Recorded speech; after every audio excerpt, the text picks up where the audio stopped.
Hi, I'm James and welcome to Trading the Market.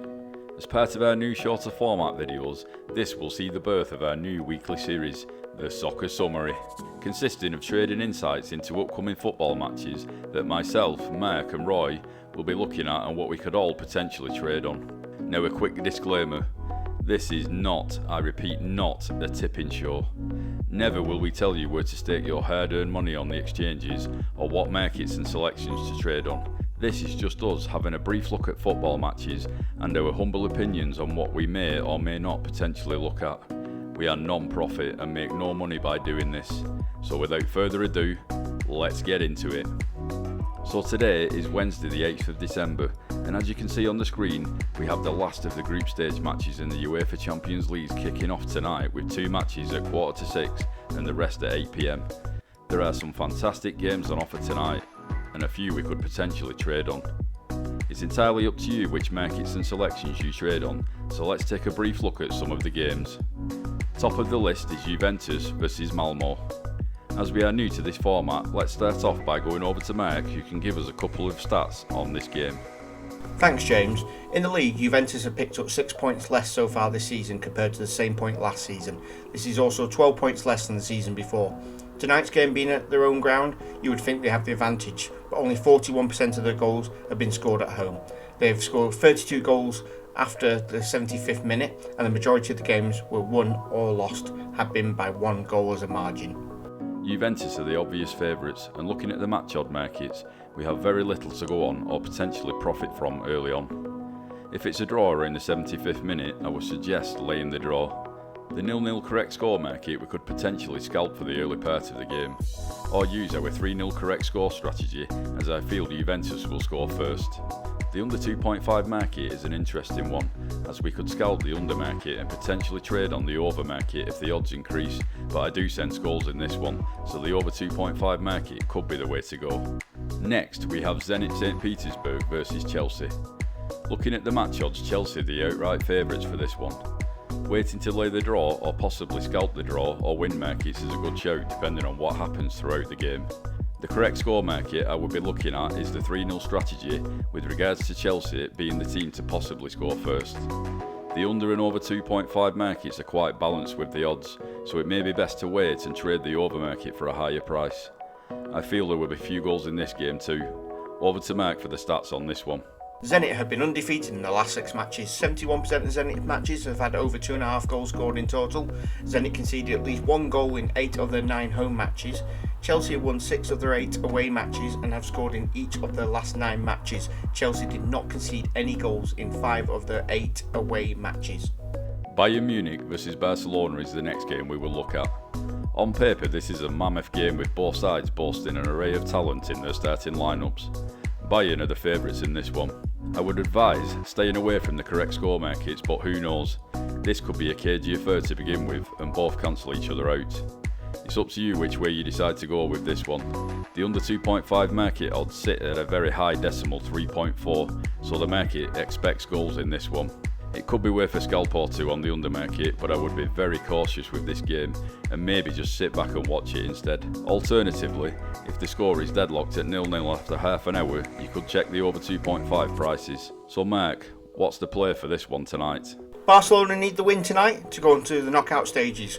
With Bayern Munich sitting comfortably at the top of the table, there is no variant that takes the top spot away from them. If Benfica defeat Dynamo Kiev, who have only gained 1 point from 5 games, then Barcelona will have to draw with a better goal difference than Benfica.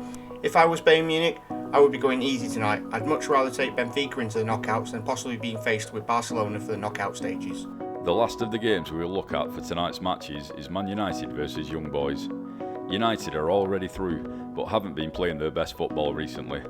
They could be resurgent under the new manager. Also, Young Boys are out of contention to qualify, so are playing for pride. As you would expect, United are the favourites to win, but can they score? A draw would see them top the group. Any nuggets for us on this one, Mark? Majority of Manchester United wins have been obtained with a 1-goal margin, with 72% of their goals being scored in the second half. With a new manager, this is all out the window. Young boys with nothing to achieve will be able to play without risk. The only people you don't want to fight are those with nothing to lose, so this could make for a tricky game for United tonight.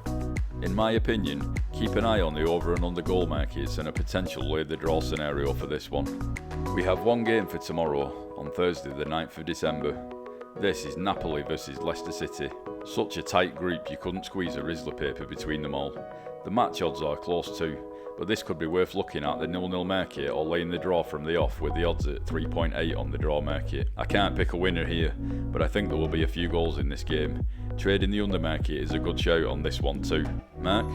The last time these two clubs met, it ended in a 2-2 draw. If they played to the draw tonight, then a win by Spartak Moscow would see Napoli fail to qualify. It's not gone unnoticed that Spartak Moscow didn't win in the last meeting, but with a group this wide open, there will be goals. Now on to the weekend's games. We have picked just a few to look at. Bear in mind, we are a few days away out from these games, and there isn't much liquidity just yet. So these odds and prices will definitely change leading up to the weekend. First, we have Liverpool versus Aston Villa. Liverpool are smashing everyone off the park at the moment, but Aston Villa have come on in leaps and bounds since the arrival of Steven Gerrard as manager. This could make for an interesting game. I definitely see goals in this game, and on Liverpool's scoring record, this would be a game I stay away from entirely unless the over 2.5 market becomes available to trade if no goals are scored. What's your take on this match, Mark? 80% of Liverpool's matches end in more than 2.5 goals, and they have scored the opening goal in 12 of the 15 matches played. 43% of Liverpool's games at home end the half 1-0 to Liverpool. Aston Villa end 43% of their away games 1-0 down at the half time, with 67% of their games being over 2.5 goals. Aston Villa lost 5 out of the 7 last away games. Next, we have Arsenal versus Southampton. Arsenal are on a 2-game losing streak and Southampton haven't won in the last 4. Both teams are not in form. I would be looking at the over-under goals markets on this selection as the odds are quite even. So maybe an under 2.5 trade to begin with and then trade the over 2.5 market deeper into the game. Depending on the scoreline in the second half, potentially trade or scalp the match odds markets, or alternatively, lay the draw. Over to you, Mark. Arsenal have picked up 6 more points than the same point last season, with Southampton being 9 points worse off for the same amount of games. If we only looked at home games this season, Arsenal would be in 3rd place in the table, with Southampton slumped down in 18th place on away games. Arsenal have taken 1.63 points on average from the last 8, and Southampton taken 1.50 points, which is a 40.2% increase on the season, which sees them taking an average of 1.07, which shows a bit of an improved form. Next up, we have Bournemouth versus Blackburn. The reason behind showing this championship game is I feel that Blackburn are massively overpriced, and this is no surprise with only £138 traded in the game. I think the early money might be wrong, leaving some scope to scalp in the market before kick-off. Bournemouth are sitting 2nd and Blackburn are currently 4th. Over to Statman Mark. Looking at the form for the last 8 games, Blackburn have picked up 19 points from a possible 24, and Bournemouth have only racked up 12 out of 24 points, leaving Blackburn at the top of the form table with Bournemouth in at 8th. For a team in 2nd place, you'd expect to see them higher. If the match ends in a draw, it will see the end to Blackburn's 3-match winning streak, and it will be Bournemouth's 4th consecutive draw. Last, but by no means least, we are going to look at Burnley versus West Ham United. This is a 2 PM Sunday kickoff, and again for this selection, as West Ham have been in great form this season, I feel 2.1 for West Ham to win in the match odd markets is slightly overpriced. This could definitely be worth a look leading up to the game. The over-under goal markets are very even again, so keep an eye on these two.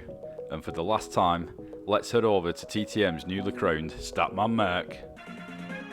Burnley have only won 1 home game this season, with West Ham winning 50% of their away games, only losing to Manchester City and Wolves. West Ham achieved 27 points in the last 15 games, with Burnley only managing 10 points, which puts Burnley 2nd bottom on the home form table and West Ham 4th on the away table. We only have one game for Sunday, as I'm sure if you've watched Mark's Formula 1 video, you'll be trading on that. I know I will. Well, that's been all from this week's Soccer Summary. Next week, we will see Roy joining us to give us some of the games he will be looking at next week, along with my rundown of the games I plan on trading. This has been your Soccer Summary. Remember, we are all trading the market, and there is nothing left to say but like and subscribe and help us reach our 1k target. It helps us understand more of which videos you would like to see. So until next time, happy trading.